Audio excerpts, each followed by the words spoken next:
Pour ne rien manquer, abonnez-vous maintenant. Sud Radio Berkov dans tous ses états. Le face-à-face. Le face-à-face d'André Berkov avec Daniel Cosculluela, psychiatre et anthropologue, pour son livre « Les enragés de la liberté, anthologie des pamphlétaires du XVIe au XXe siècle », édité chez Max Milo. Bonjour Daniel Cosculluela. Bonjour. Alors un livre effectivement qui vient à son heure. C'est un livre que Daniel Cosculluela a écrit et a étudié pendant des années. Et c'est passionnant, je vais vous citer des noms.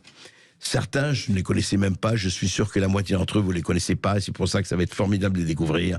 Ça va de Agrippa d'Aubigné. C'est c'est classé alphabétiquement.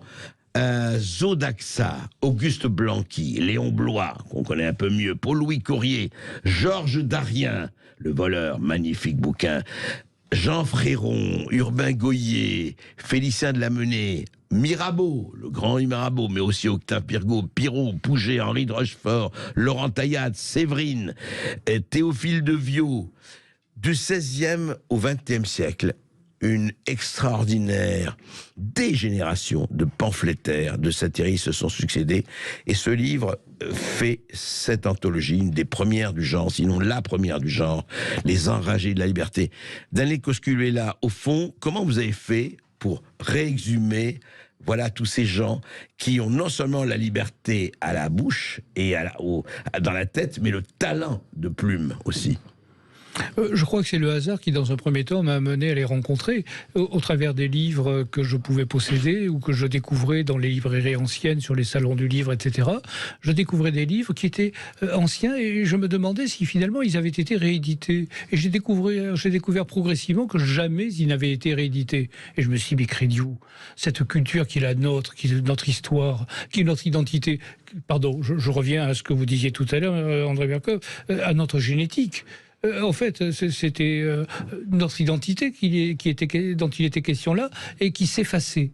Et je me suis dit qu'il fallait la ressusciter d'une certaine manière, en tout cas la réhabiliter et la réintroduire dans la réalité contemporaine, sous cette forme-là, sachant pertinemment que j'aurais pu effectivement développer une dizaine, une vingtaine, une trentaine, une quarantaine, une centaine d'autres auteurs, mais que déjà donner envie de lire cela permettra peut-être à ceux qui vont le faire d'avoir envie d'en découvrir d'autres. D'autres, absolument. Et puis écoutez, on va prendre le temps effectivement de feuilleter ce livre que je vous recommande parce que si vous voulez savoir ce qu'est la liberté magnifiquement exprimée, lisez ce livre parce que vraiment, ces auteurs dont, encore une fois, beaucoup n'ont jamais été, comme disait Daniel, réédités, sont totalement inconnus, et ben c'est bien. Ils seront plus méconnus et c'est très heureux. Et vous nous appelez au 0826 300 300. Vous avez la parole sur Sud Radio. On vous attend 0826 300 300. À tout de suite. Radio. Les Français parlent au français. Je n'aime pas la blanquette de veau. Je n'aime pas la blanquette de veau. Sud Radio Berkov dans tous ses états. Écoutez ça, auditeurs résistants de Sud Radio. Écoutez ça. Écoutez bien. Assez longtemps, on a fait cheminer les hommes en leur montrant la conquête du ciel. Nous ne voulons même plus attendre d'avoir conquis toute la terre. Chacun, marchons pour notre joie. Et s'il reste des gens sur la route, s'il est des êtres que rien n'éveille, s'il se trouve des esclaves nés, des peuples indécrassablement avilis, tant pis pour eux. Comprendre, c'est être à l'avant-garde. Et la joie est d'agir. Nous n'avons point le temps de marquer le pas. La vie est brève. Individuellement, nous courons aux assauts qui nous appellent. On a parlé de dilettantisme. Il n'est pas gratuit, celui-là. Pas platonique. Nous payons et nous recommençons.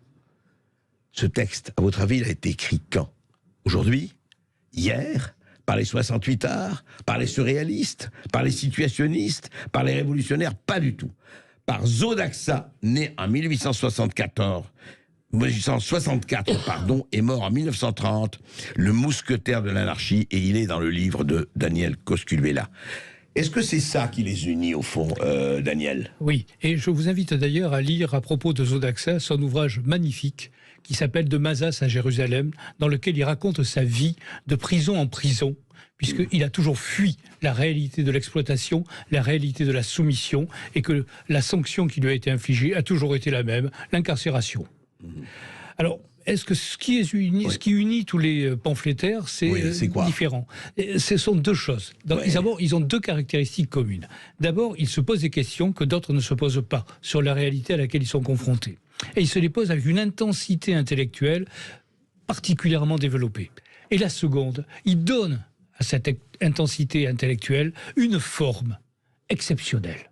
C'est le style. Un vrai talent d'écrivain, quoi. C'est le style. Ouais. Ce qui les caractérise, c'est le style. En fait, c'est la raison pour laquelle j'évoquais le fait que leur ancêtre n'était autre que Dionysios, le dieu de l'ironie.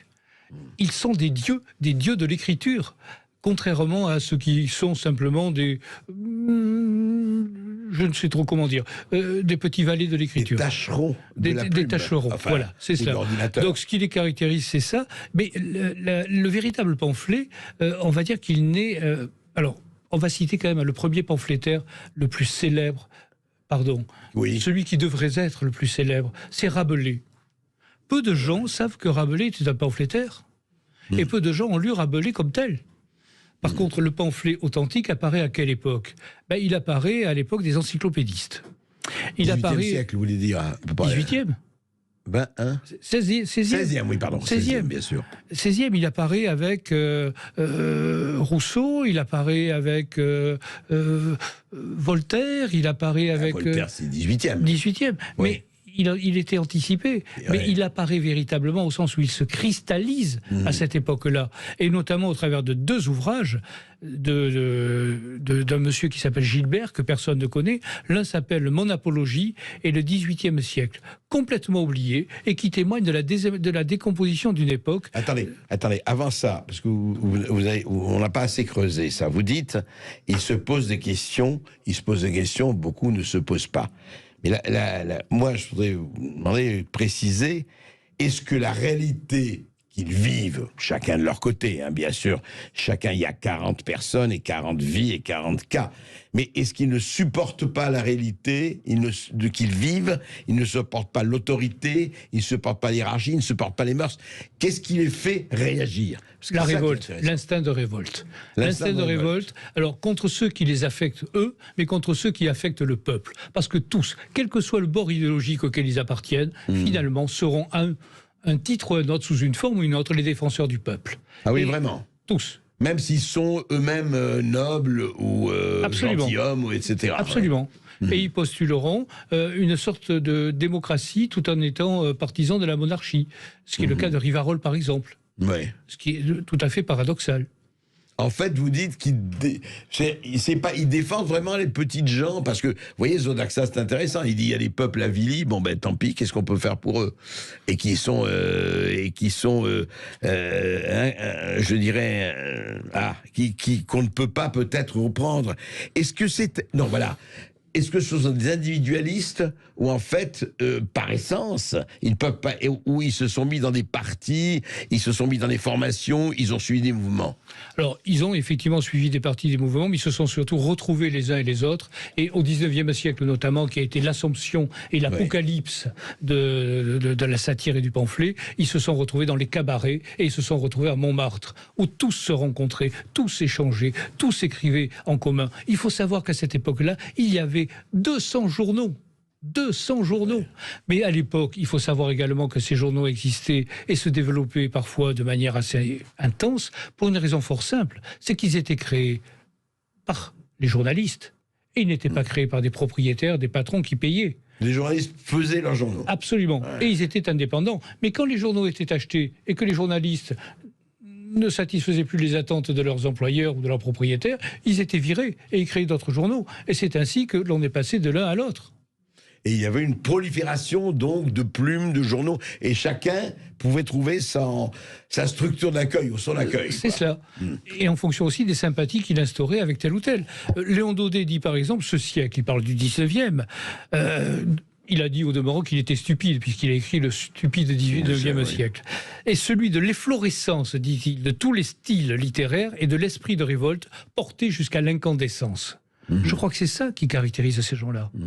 Alors, effectivement, le feu prend quelques siècles plus tôt, mais il s'intensifie au 19e parce que ce 19e C'est l'apothéose, siècle, vous voulez dire, le 19e. c'est l'apothéose, mais c'est aussi la fin de quelque chose. Et beaucoup de ces auteurs le disent également.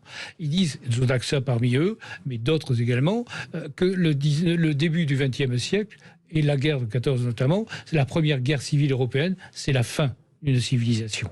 Oui, c'est ce qu'ils disent. Alors, dites-moi juste, dans les objets, dans les cibles, est-ce que la religion, je suppose, joue un rôle non négligeable, ou les prêtres, peut-être pas Dieu, mais les prêtres, à l'époque, on se remet à l'époque, est-ce que les nobles jouent un rôle, est-ce qu'ils étaient spécifiquement ou pas, est-ce qu'ils étaient misogynes, je parle des hommes, est-ce qu'ils étaient,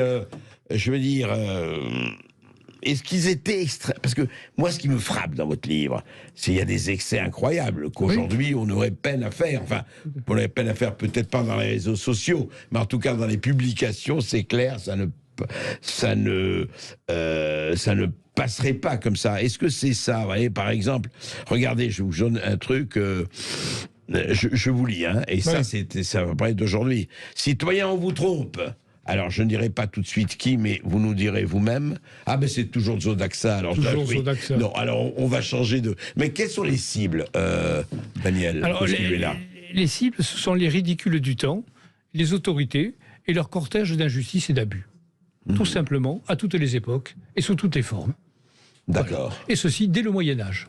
Ah oui, les fabliaux s'attaquent à cela. Les fabliaux s'attaquent aux prêtres, effectivement. Ils s'attaquent aux aristocrates. Ils s'attaquent à ceux qui se prétendent vouloir devenir je ne sais quoi. C'est-à-dire au début, à l'amorce de la bourgeoisie. Ils s'attaquent à tout cela. Et ça se développe au fil des siècles. Mais ils continuent à avoir les mêmes adversaires et le même objectif, l'indépendance d'esprit et la liberté de penser. C'était ça, la chose la plus importante. Allez-y, oui, vous voulez lire quelque chose? Non, c'était tout à fait ça que je voulais dire. Effectivement, que la chose la plus importante pour eux, c'était, comment dirais-je, le but de tous ces satiristes, ça a été de mettre en forme une satire générale des vices de la société, quels que soient ces vices. C'est une sorte d'Iliade animale visant à instruire le genre humain. C'était ça leur but. Instruire le genre humain. Instruire le genre humain avec aussi beaucoup d'humour. J'aurais rappelé la dimension humoristique. Vous citez dans votre livre, je dis ça parce que vous allez prendre... Il faut lire. Je veux dire, je vais pas lire pour lire le livre, il faudrait 7 heures. Donc vous l'achetez, vous le lisez. Mais je vais vous lire quelque chose de formidable. Voilà. Un journal, vous voyez, l'anti-concierge. Jules Jouy et Sapec, en 1881, fondent l'anti-concierge. Écoutez-moi bien, organe officiel de la défense des locataires. Dieu sait si aujourd'hui les locataires, ils ont besoin d'être défendus. Les propriétaires aussi, il faut le dire. Alors écoutez, il n'y aura que 7 numéros, et voilà le manifeste. Essuyez vos pieds SVP. Vous savez, c'était écrit à ça partout. Quand ils sont bien sales sur la concierge, mettez-lui des punaises dans son beurre et du poil à gratter dans son lit. Semez des pois fulminants dans son alcôve et du poivre dans la tabatière de son épouse. Jetez-lui des regards méprisants et des pots de fleurs sur la figure. Attachez par la queue 20 chats furieux et quelques douzaines de chiens hydrophobes que vous lâcherez la nuit dans les escaliers. Versez du sel dans son café et saupoudrez de sucre son vermicelle et son tapioca. Répandez sur son compte des bruits calomnieux et sur son passage des écorces d'orange et des pelures de pommes.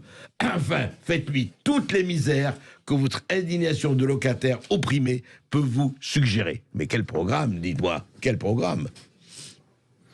On va peut-être... Oui, vous nous appelez au 0826 300 300 pour interpeller Daniel Cosculias sur son livre Les Enragés de la Liberté, anthologie des pamphlétaires du 16e au 20e siècle. 0826 300 300, à tout de suite sur Sud Radio. Les Français parlent au français. Les carottes sont cuites.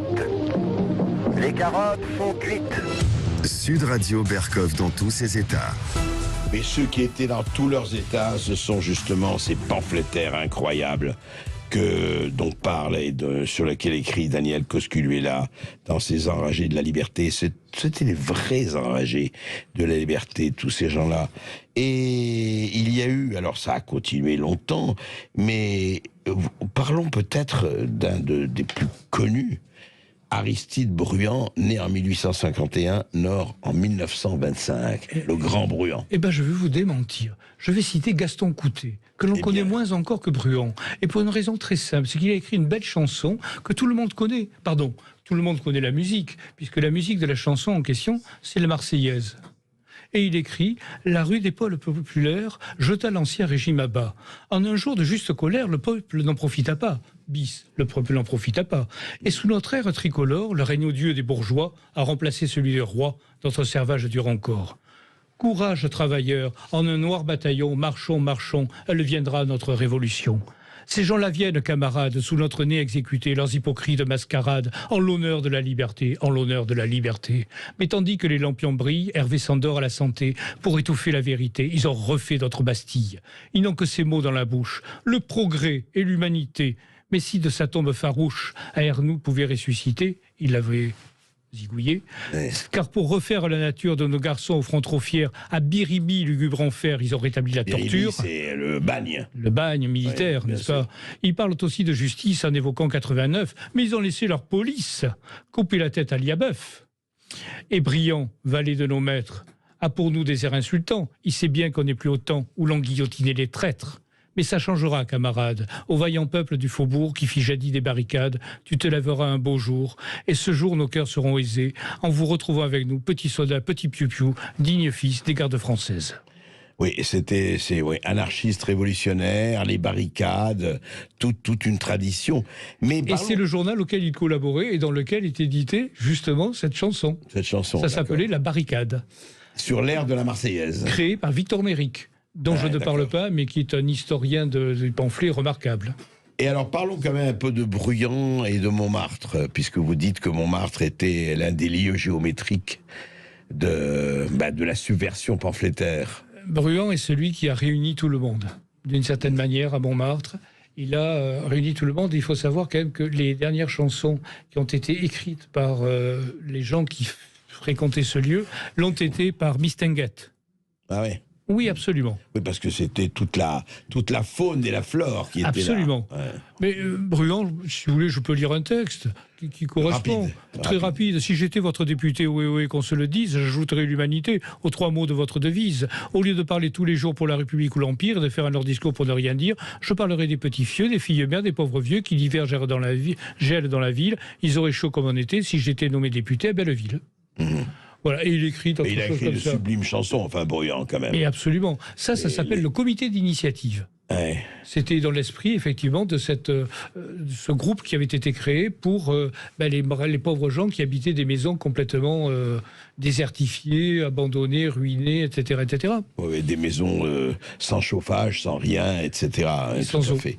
Et alors dites-moi, quand est-ce que cette tradition pamphlétaire a commencé à, je ne dirais pas à s'éteindre quand même, mais à diminuer, à s'affaiblir? C'est le 19e siècle, c'est l'agonie de la satire, en fait, commence avec la Grande Guerre civile européenne, en 1914. D'accord. C'est-à-dire que il y a quelques satiristes qui subsistent ensuite. Il fallait se mobiliser pour la patrie, c'est etc., ça. etc. Et donc certains d'entre eux, et malheureusement beaucoup d'entre eux, mais je n'oserais pas le citer, on peut le lire dans le livre, ont trahi d'une certaine manière l'esprit qui était le leur et sont devenus des pro-militaristes. Voilà. Donc c'est la fin, c'est le début de la fin, c'est le début de l'agonie. Comment dirais-je, le pamphlétaire n'était pas une sorte de dogmatique, il l'est devenu par la suite. C'est-à-dire qu'entre le pamphlétaire de l'époque, qui était un pamphlétaire flexible, et qui est un pamphlétaire de rencontre, un pamphlétaire de découverte, un pamphlétaire d'imagination, et l'époque suivante où le pamphlétaire devient quelqu'un qui a un thème unique sur lequel il va travailler pour se promouvoir à travers celui-ci, et avec un style qui n'est plus celui de l'époque, c'est fini. Ce n'est plus les mêmes, ce ne sont plus les mêmes. Justement, je crois que nous avons, Lucien, nous avons, je crois, Jean-Marc, qui nous appelle de Narbonne. Oui, vous continuez de nous appeler au 0826 300 300. On accueille Jean-Marc de Narbonne. Bonjour Jean-Marc. Oui, bonjour Jean-Marc. Bonjour André, bonjour monsieur. Voilà, moi, je fais partie, j'ai pas le talent des gens que vous écrivez, malgré que j'écris, parce qu'un jour, André, vous me recevrez, mais je fais partie de cette race. Avec plaisir. Oui. Je fais partie de cette race-là, de gens qui sont toujours contre l'ordre établi, Ouais. contre la pensée bien pensante. Alors, je me pose des questions, parce que j'arrive à un certain âge, si vous voulez. Pourquoi ça, si vous voulez? Et je me suis rendu compte, si vous voulez, j'écris pas mal, vous voyez, je vais vous citer juste une petite citation, c'est à partir du moment où les gens se sont réfugiés derrière des lois, des règlements, la pensée a commencé à diminuer jusqu'à un jour proche où elle va disparaître. Je voudrais savoir que c'est de ça, vous voyez, parce qu'il y a toujours eu des gens qui ont toujours contesté. Toujours contesté. Depuis la nuit des temps, oui. Vous faites partie de ces gens-là. Alors, est-ce que c'est le fait que nous réfléchissons un peu trop, ou est-ce que je voudrais poser cette question justement? Écoutez, on va poser la question à Daniel Cosculiella. Est-ce que pourquoi il y a des gens comme ça qui contestent toujours? Je ne vais pas vous emmerder, mais je conteste même le fait du clignoteur, parce que quand il n'y a personne derrière, pourquoi on mettrait le clignotant, étant donné qu'il n'y a personne derrière? Donc les gens prennent l'habitude de mettre un clignotant quand il n'y a personne derrière. Donc à partir de ce moment-là, la manipulation des foules a commencé. Étant donné que c'est... Ah oui, vous commencez tôt, vous, hein, mais oui, Jean-Marc, parce c'est que bien. pourquoi, André, pourquoi mettre un clignotant quand il n'y a personne derrière? Oui, c'est logiquement, c'est une vraie question. Alors, est-ce que ce n'est pas en se posant des questions, alors, Daniel, que le pamphlet, que l'esprit pamphlétaire commence? Moi, ce que j'ai constaté, c'est que dans les années 50, on assistera à la consécration éditoriale et institutionnelle du genre pamphlétaire. C'est-à-dire que des collections vont commencer à exister qui vont s'inscrire dans ce mouvement. Elles vont assurer le lien entre polémistes du passé et du présent, et leur objectif sera autant la préservation d'un patrimoine intellectuel, c'est un artifice, que l'affirmation de sa perpétuelle vitalité, ce qui est un artifice également. Les volumes au format allongé sont publiés, et à ce moment-là, ils deviennent effectivement des produits commerciaux. Ils ne sont plus des objets de combat, des moyens de lutte, mais ils deviennent de la marchandise. Et c'est cette marchandisation de la satire et du pamphlet qui l'a fait disparaître ou qui contribue à sa disparition. Il faut savoir qu'à une certaine époque, Albin Michel a lancé les lettres ouvertes, frappées d'un Martial Archer.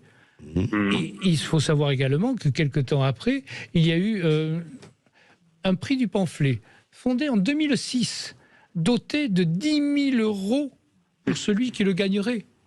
Imagine-t-on à l'époque que nous venons d'évoquer, quelqu'un qui, parce qu'il crachait sur le roi, les aristocrates, les bourgeois, etc., touchait 10 000 €. Non. Eh bien, ce prix-là, il a été créé pour cette raison-là. Donc le pamphlet, il a cessé d'être. Vous voulez dire que c'est la marchandisation qui est un peu... Tout à fait. tué, pas mal. En fait, c'est la marchandisation de l'âme.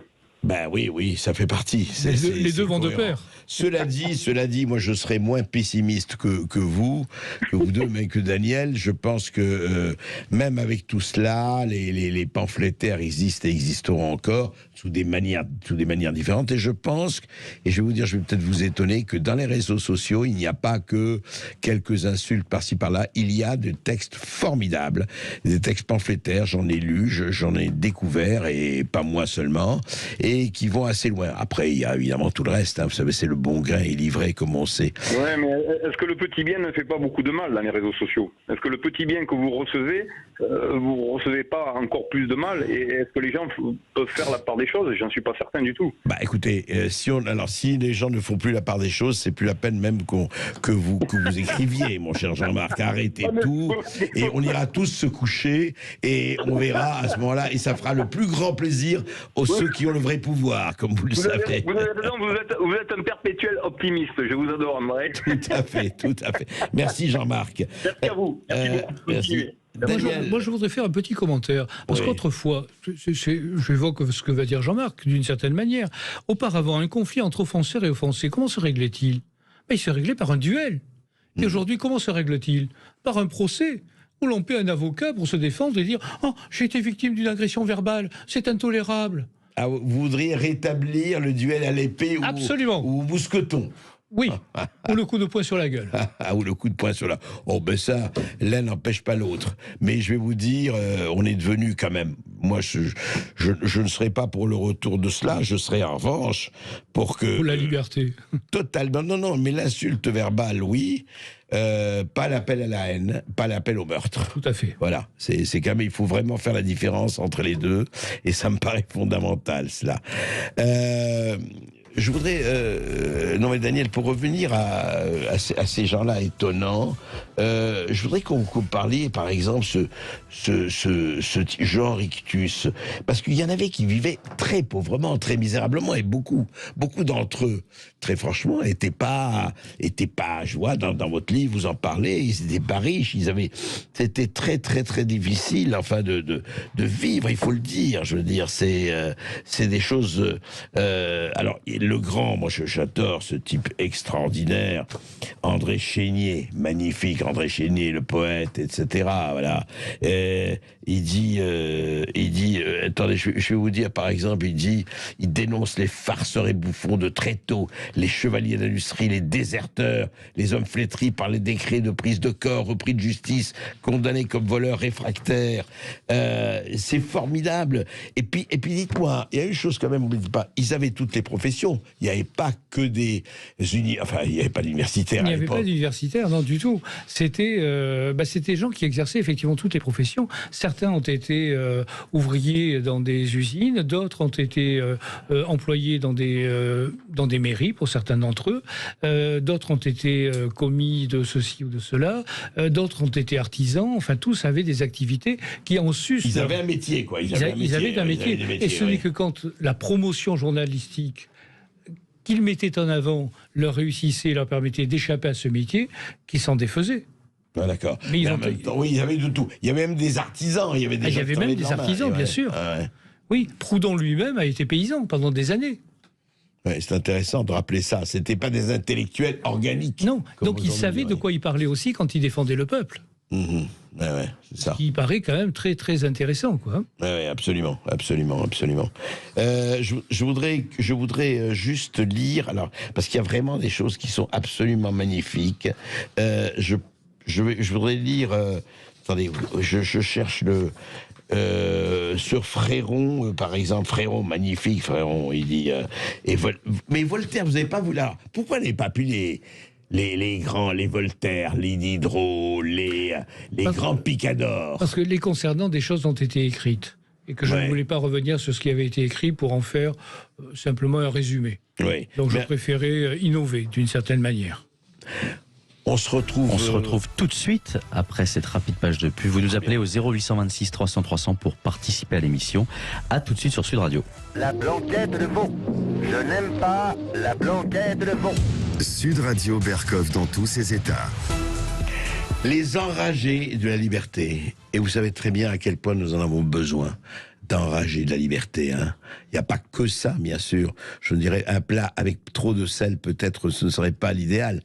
Mais sans enragés de la liberté, sans ces personnes, hommes, femmes, qui défendent à tout point de vue la liberté contre tous les conformismes, tous les wokismes, tous les intégrismes, mais vous savez, et dont on voit tous les jours le côté abrutissant, que serions-nous?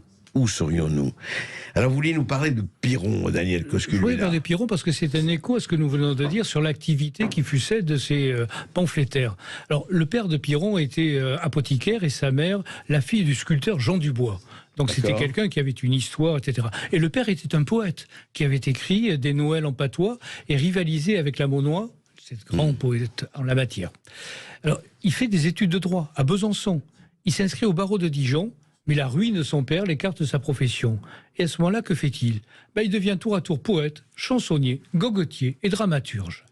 Et il écrit l'Ode à Priape. Mais avant de dire l'Ode à Priape, je voudrais simplement rappeler qu'il était soutenu par quelques protecteurs, à tel point qu'il a fini par être joué par la Comédie Française. Il a même failli être élu à l'Académie Française. Mais Louis XV s'y oppose.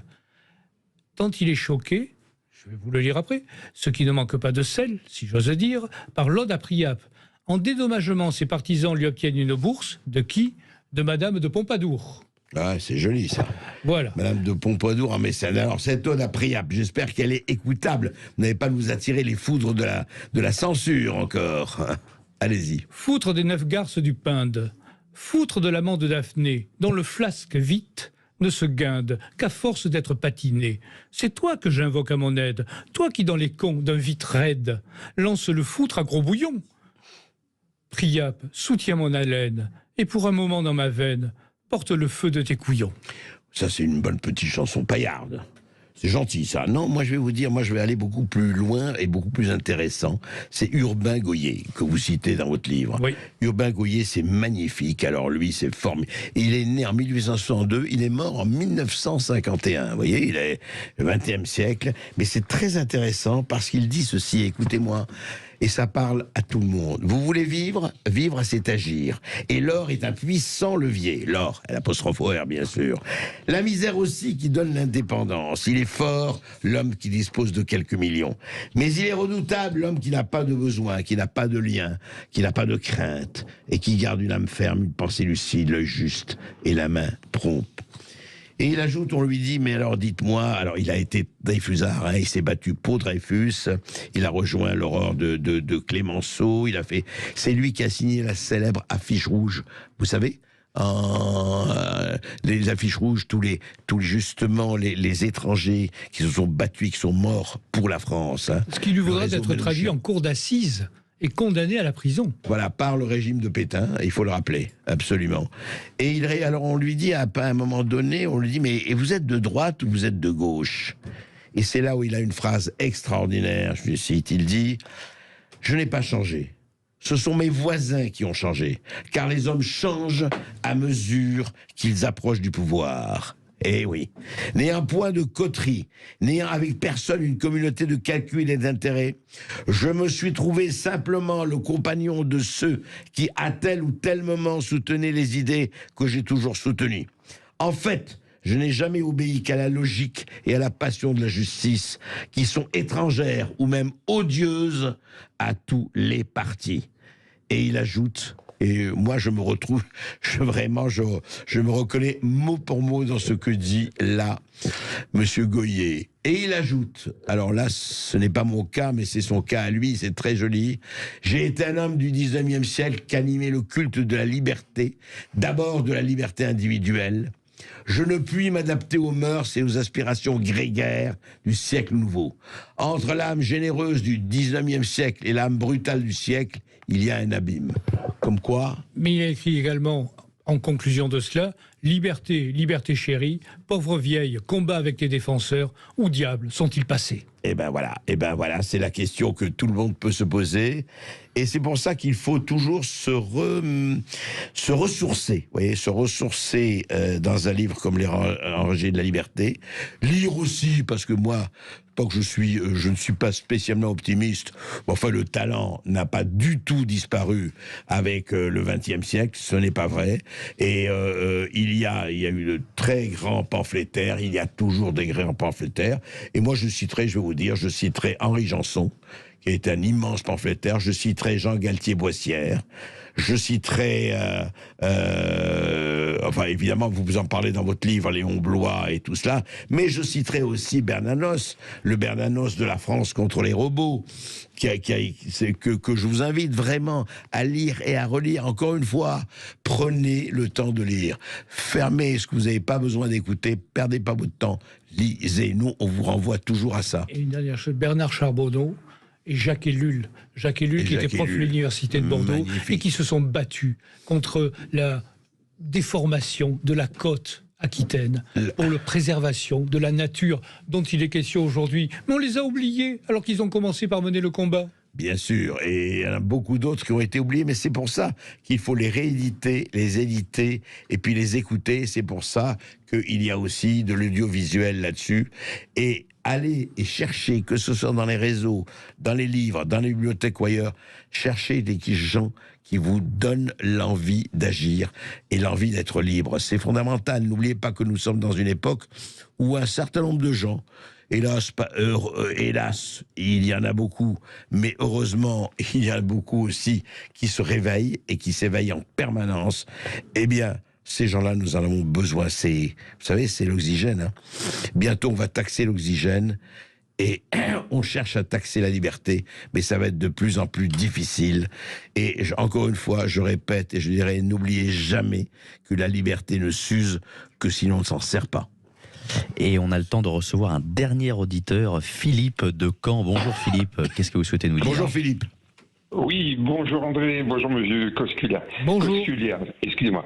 Oui, je vais faire bref, rapide. Oui.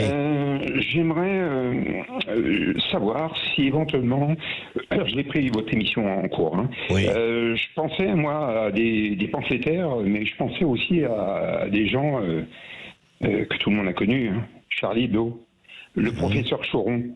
Oui. Ces gens-là, j'aimerais savoir si, écrivains aussi, hein, et journalistes, si ces gens-là sont tenus dans la même rubrique. Vous avez reçu Sylvain Tesson il y a quelques temps. Bien sûr. Et il disait comme ça, vous lui avez posé la question, peut-on rire de tout avec tout le monde? Ça fera encore à voir. Alors moi j'aimerais savoir ce que vous pensez des gens de... Alors je crois que Daniel Cosculia va vous dire quelque chose. Vous avez parlé du professeur Choron. Très rapidement, c'est votre dernière phrase. J'ai simplement été le propriétaire du journal Harakiri que j'avais racheté au professeur Choron, avec qui j'ai sympathisé pendant des années avant qu'il ne meure. Voilà. Le professeur Choron fait évidemment partie de ces personnes, de ces enragés de la liberté. Philippe. Merci à Philippe et merci à tous les auditeurs d'être toujours aussi nombreux à nous écouter et merci à Daniel Cosculia, psychiatre et anthropologue, pour son livre Les Enragés de la Liberté, anthologie des pamphlétaires du XVIe au XXe siècle, à retrouver aux éditions Max Milo. Tout de suite, l'émission de Brigitte Lahaye. À tout de suite sur Sud Radio.